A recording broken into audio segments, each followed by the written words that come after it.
రెండేళ్లుగా ఎదురు చూస్తున్న క్షణం దగ్గర పడింది. అమూల్య వస్తానని చెప్పిన ఒక్క మాటతో ఇంట్లో అందరి మనసుల్లో సంతోషం నిండిపోయింది. ఆమె రాక కోసం 1000 కళ్ళతో ఎదురు చూస్తున్నారు.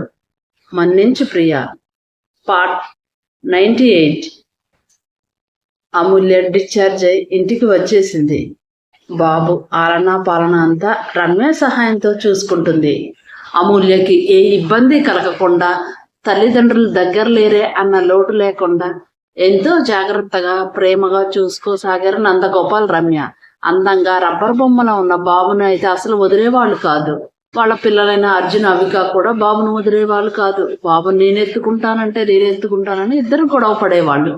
ఆ ఇద్దరి తగు తీర్చడమే అందరికీ సరిపోయేది. వాళ్ళ అల్లరి అభిమానంతో తన కొడుకు ఆలనా పాలనలో అమూల్య తన మనసులో ఉన్న బాధను మర్చిపోవడానికి ప్రయత్నం చేసేది. అమూల్య తన డెలివరీ కోసం పెట్టిన సెలవులు అయిపోవడంతో బాబుని వదిలి వెళ్ళడం కష్టంగా అనిపించింది. బాబుని ఎవరు చూసుకుంటారా అని దిగులు పడుతుంటే, నేను చూసుకుంటాను కదా, నీకెందుకు, నువ్వు వెళ్ళు అని రమ్య అంది. లేదు వదిన, ఇప్పటికే మీరు నా కోసం చాలా చేశారు, చాలా శ్రమ పడ్డారు. ఇంకా మిమ్మల్ని ఇబ్బంది పెట్టడం నాకు ఇష్టం లేదు.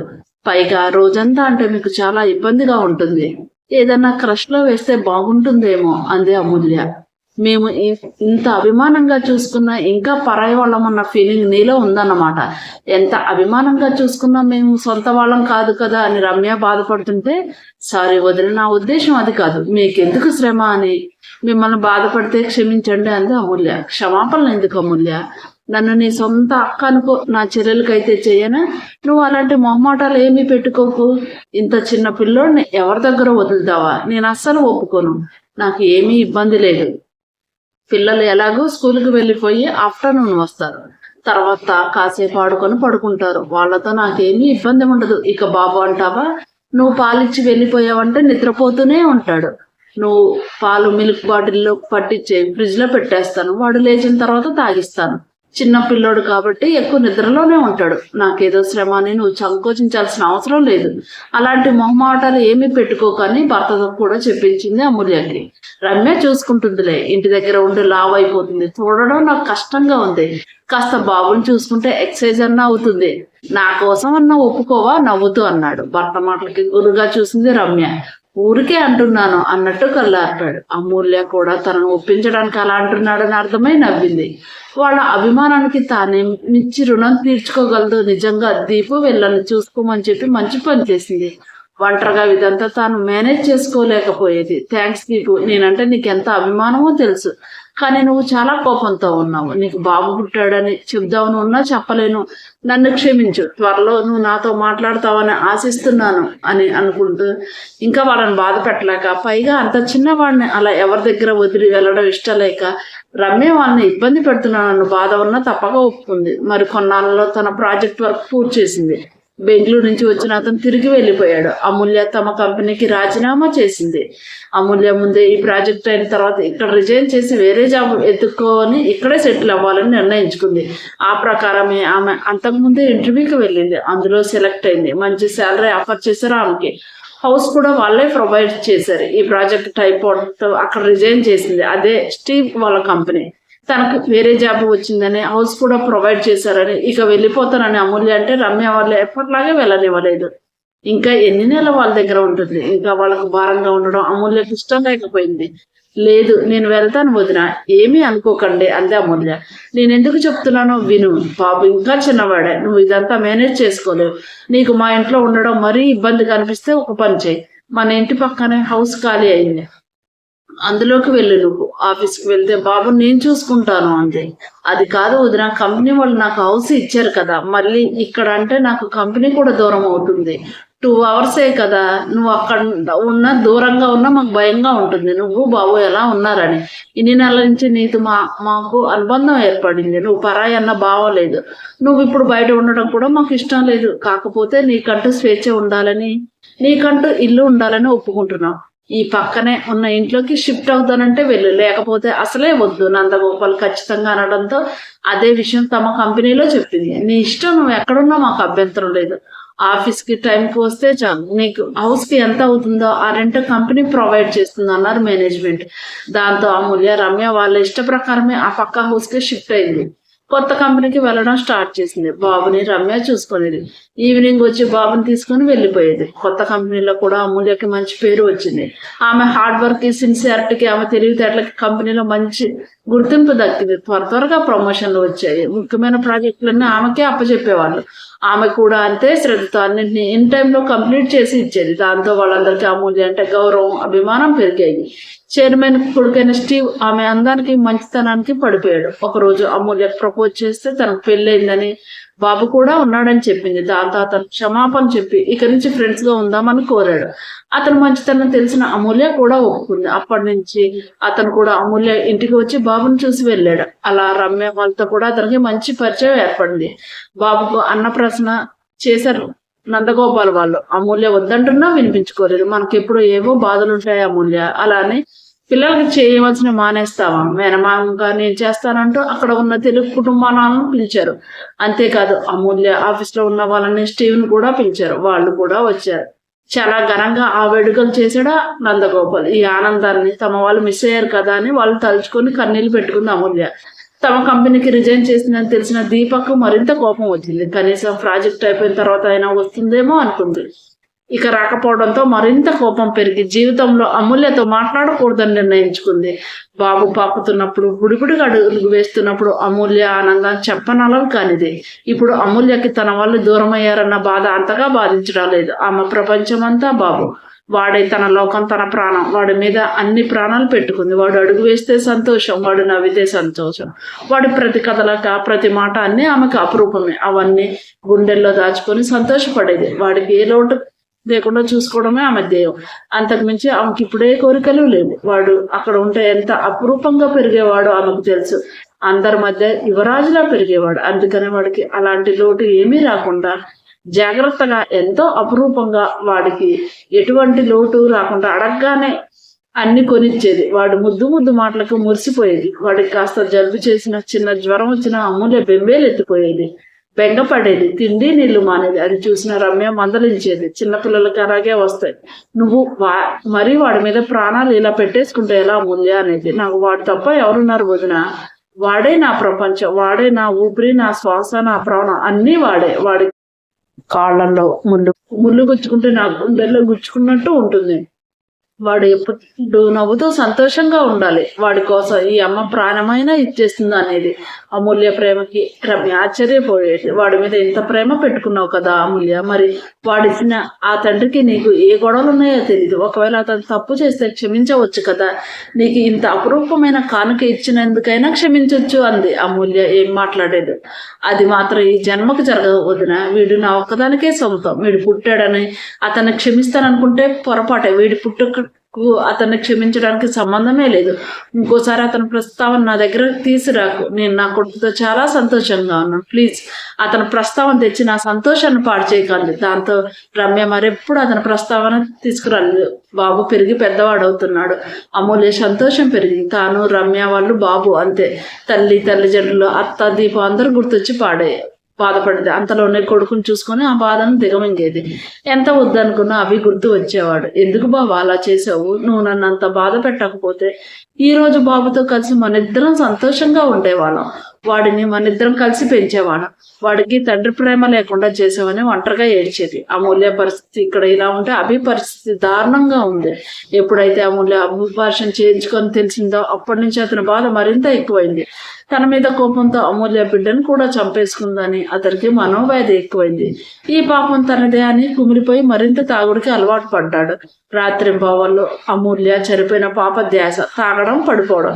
బిజినెస్ కూడా పట్టించుకోవడం మానేశాడు. తాగి బార్లో పడిపోయేవాడు. అతన్ని బార్ అటెండర్ కానీ, అభి మేనేజర్లు కానీ తీసుకొచ్చి దింపేవాళ్ళు. కొడుకు పరిస్థితి చూసి రాధ ఏడ్చేది. ఎన్ని రకాలు చెప్పినా అభి బాధను ఎవరూ తీర్చలేకపోయేవాళ్ళు. దీప వచ్చి ఎన్నో విధాలుగా చెప్పినా మౌనంగా వినేవాడు. ప్రణయ్, రాకేష్ కూడా అతన్ని ఆ బాధ నుంచి బయటికి రప్పించాలని తరచుగా కలుసుకునేవాళ్ళు. అతనికి 4 మాటలు చెప్పి సరదాగా ఉంచేవాళ్ళు. తమతో బయటికి తిప్పేవాళ్ళు. వాళ్ళు ఉన్నంతసేపే. వాళ్ళు వెళ్ళిపోయిన తర్వాత మామూలే. వాళ్ళకి అమూల్య అబార్షన్ చేయించుకున్న విషయం తెలియదు. అసలు ఆమె ప్రెగ్నెంట్ అన్న విషయమే వాళ్ళకి తెలియదు. దీప, ప్రణయ్ కూడా చెప్పలేదు. అనవసరంగా ఈ విషయం చెప్పి అభి మీద వాళ్ళకి నెగిటివ్ ఫీలింగ్ ఏర్పరచడం, అతన్ని చిన్న చూపు చూస్తారేమోనని చెప్పలేదు. ఇప్పుడు ఆమె అబార్షన్ చేయించుకోవడంతో అనవసరం, ఇక ఆ అవసరమే రాలేదు అభికి అమూల్యకి. వాళ్ళ జరిగిన గొడవ వాళ్ళకి తెలుసు కాబట్టి ఆ కోపంతో అక్కడే ఉండిపోయింది అనుకున్నాడు.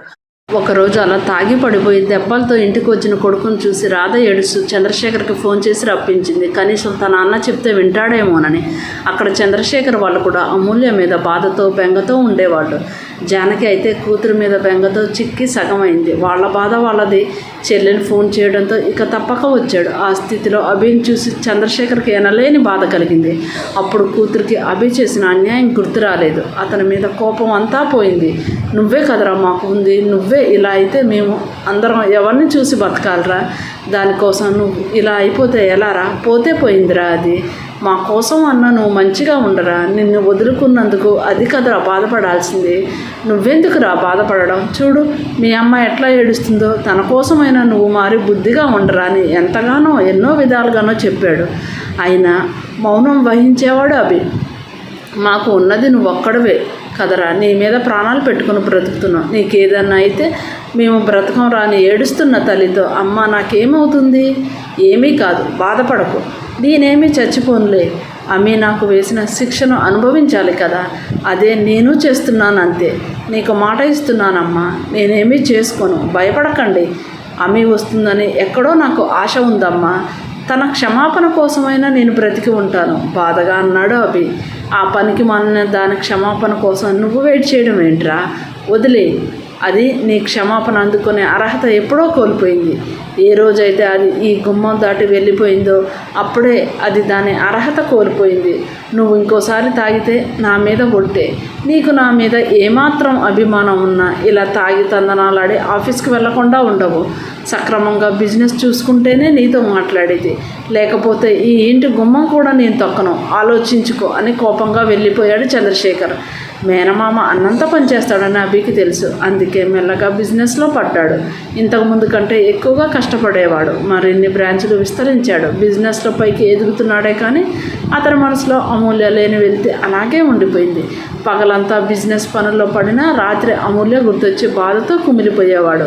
ఆమెను మర్చిపోవడానికి తాగకుండా ఉండలేకపోయాడు. మేనమామకి ఇచ్చిన మాట తప్పుతున్నానని తెలిసినా ఈ విషయంలో మాత్రం తనను తాను అదుపులో పెట్టుకోలేకపోయేవాడు. అది చంద్రశేఖర్కి తెలిసినా మరీ తను పట్టుదలగా ఉంటేవాడు ఇంకా బాధపడతాడు. పోనీలే ఇప్పుడన్నా కాస్త బిజినెస్లో పడ్డాడు, క్రమంగా వాడే మామూలు అవుతాడులే అని ఊరుకున్నాడు.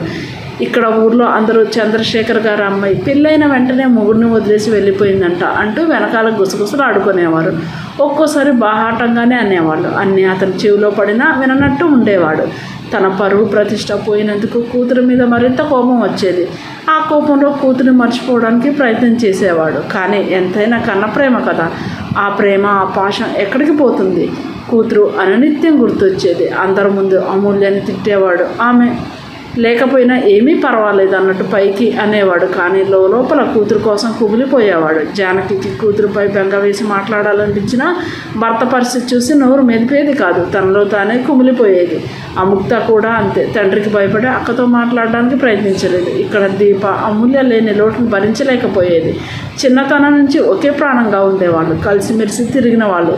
తను అమెరికా వెళ్ళిపోవడంతోనే ఒంటరైంది. ఇప్పుడు మాటలు కూడా లేకపోవడంతో మరింత ఒంటరితనం ఆమెను వేధించసాగింది.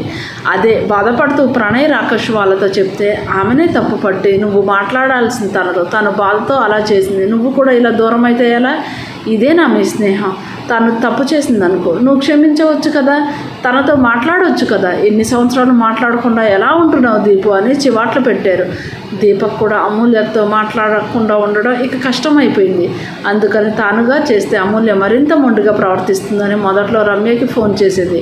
మళ్ళీ దీపక్ ఫోన్ చేయడంతో రమ్య సంతోషించింది. ఆ విషయం అమూల్యకి చెప్పింది. ఆమె కూడా సంతోషించింది. పోనీలే వదిన, నా వల్ల మీరు దూరం అయ్యారు, ఇప్పటికైనా మీతో మాట్లాడుతుంది, అదే నాకు చాలు అనేది. అంత లేదు, తనకి మా పైన కోపం కాదు, నీపై కోపంతో మాతో మాట్లాడడం ఆపేసింది. ఎక్కడ మాట్లాడితే నీ గురించి అడగాల్సి వస్తుందో అన్న భయంతో ఇప్పుడు కూడా నీతో మాట్లాడడానికే ఫోన్ చేస్తుంది అమూల్య.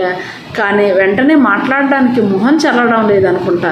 ఈసారి నువ్వు మాట్లాడు అంది రమ్య. లేదు వదిన, దానికి నాతో మాట్లాడాలని ఉంటే నాకే ఫోన్ చేసేది కదా అనేది. తనకి కోపం ఉంటుంది కదా అమూల్య, నువ్వు అబార్షన్ చేయించుకున్నావు అనే బాధతో నీతో మాట్లాడటం లేదు, అంతేకాని మరేమీ లేదు. ఈసారి నాకు ఫోన్ చేసినప్పుడు నువ్వు కూడా మాట్లాడు, ఏమంటుందో చూద్దాం అంది రమ్య. అది ఎప్పుడు ఫోన్ చేస్తుందో నాకు తెలియదు కదా వదిన అంది. తాను ఎక్కువ నైట్లో చేస్తుంది, నువ్వు అప్పుడు రా, తను ఫోన్ చేస్తే నేను నీకు చేస్తాను అంది రమ్య. సరే వదిన అంది అమూల్య. అలా ఒకరోజు దీప ఫోన్ చేసినప్పుడు రమ్య అమూల్యకు మెసేజ్ చేసింది. దీప ఫోన్ చేస్తుంది రమ్మని. అమూల్య పరిగెత్తుకు వచ్చింది. దీప రమ్యతో మాట్లాడుతూ అందరి గురించి అడిగి అమి ఎలా ఉంది వదిన అని అడిగింది. ఆమె గురించి నాకేం తెలుస్తుంది, నువ్వు ఆ రోజు తిట్టి పెట్టేశావు కదా, అప్పటి నుంచి మేము కూడా పట్టించుకోవడం లేదు. ఈ మధ్య కాస్త సిక్ అయిందని విన్నాను అంది రమ్య. దీప షాక్ అయింది. ఆరోగ్యం బాగాలేదా? కంగారు పడింది. నేను కోపంలో అంటే మాత్రం మీరు పట్టించుకోరా? అయితే మీ దగ్గర కూడా లేదా? అది ఒక్కతే ఏమైపోయిందో, ఏం చేస్తుందో, అసలే హెల్త్ బాగాలేదో అంటున్నారు. మీ మీద నమ్మకంతో నేను ఫోన్ చేయడం అనుకున్నాను అని రమ్య మీద అరిచేసింది. నా మీద అరుస్తున్నావు ఎందుకు దీపు? నీకు అంత ప్రేమ బాధ్యత ఉంటే నువ్వే ఫోన్ చేయొచ్చు కదా తనకి అంది రమ్య నిష్ఠూరంగా. నువ్వు చెప్పాల్సిన అవసరం ఏమీ లేదులే వదిన, అసలు మీ మీద వదిలేశాను చూడు. నాది బుద్ధి తక్కువ, అసలే దానికి తిక్క ఎక్కువ. నేను కూడా మాట్లాడటం లేదని బాధపడుతూ ఉంటుంది. అసలు తింటుందో లేదో పాపిష్టిదాన్ని. అది కోపంలో అబార్షన్ చేయించుకుందని నేను మాట్లాడటం మానేశాను.